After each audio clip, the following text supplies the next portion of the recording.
Tutti, benvenuti nel canale di Sospiri di Maglia. Oggi nei nostri 5 minuti ci tengo a farvi vedere un progetto che io trovo bellissimo. È da molto tempo che volevo provare a fare il Birkin di Kathleen Hunter. Lo vedete qua? Guardate che bello, è un maglioncino che penso avranno fatto tutti tranne me, e è già da qualche anno che è su Ravelry. E niente, mi sono decisa e piano piano lo sto facendo con molta calma perché, allora, dalle più esperte non è definito un lavoro difficile, però non voglio sbagliare, cioè siccome è un lavoro ferail, ve lo faccio vedere un po' più da vicino, guardate che bello, è praticamente un capo che è lavorato in tondo, quindi top down, e ha tutta questa lavorazione con ferraille sulla parte alta dello sprone, che è uno sprone a sprone tondo, quindi gli aumenti vengono fatti tutti mentre voi lavorate il ferraille.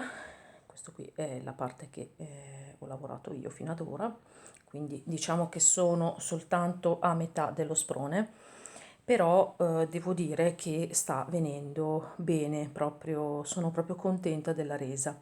Allora, io che cosa sto usando? Io sto usando i filati della Drops perché ho deciso sì di investire in un buon capo perché è comunque un buon filato.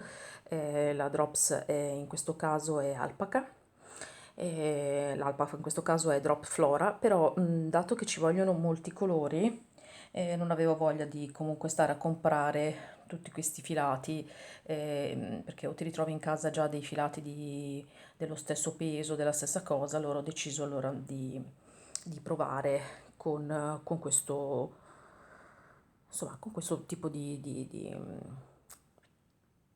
gomitolo. Allora, ma anche perché è il mio primo Birkin, ci terrei a farne un altro, magari anche per mia figlia, o magari con dei colori magari più spenti, ecco, perché la bellezza è proprio anche poter giocare. E finora io l'ho provato e per quanto possa dire, al momento lo sprone mi sta bene. Ecco, io sto utilizzando la taglia M, anche se poi proseguirò magari sulla M sulla L sotto perché ho il seno un po' prosperoso, e ho preso questi colori per avvicinarmi, diciamo, ai colori di base. Ho visto che in Ravelry ci sono appunto anche dei progetti che sono stati fatti anche appunto con la Drops.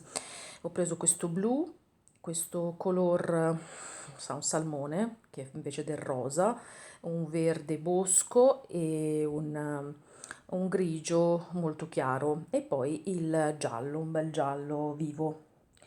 Allora, la lavorazione io la sto facendo con aumentando di mezzo punto il ferrile, proprio per rendere la lavorazione più morbida, però devo dire che mi sto trovando molto bene. Guardate che morbido che è il filato, sono proprio soddisfatta. Io avevo già provato la Flora, avevo fatto uno scialle e mi ero trovata benissimo. Sul lungo periodo, sui lunghi lavaggi non lo so, perché comunque non ho lavato lo scialle così spesso, però per ora è ottimo.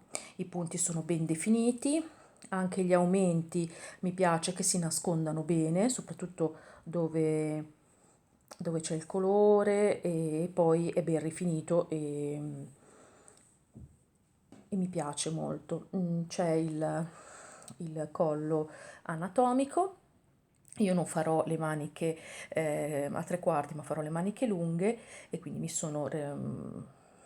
diciamo che mi sono attrezzata per prendere una misura, una quantità di filato che potesse andare bene. Allora, il filato della Drops potete tranquillamente trovarlo presso qualunque rimenditore. Invece il Birkin lo potete trovare su Ravelry.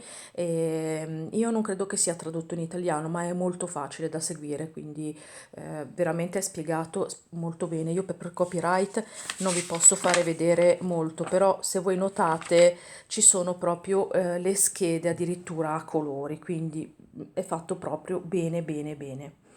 E niente, io dietro vi faccio vedere anche i miei fili passati, quindi per per farvi vedere com'è, tra virgolette, semplice, basta che ci vuole un po' di attenzione, ma non è niente di che. Un consiglio che vi do è: questo non è un progetto da fare davanti alla televisione, quindi è un progetto da fare piano piano. Io spero di esservi stata utile e con il mio Birkin vi saluto e vi auguro una buona serata. Un bacione.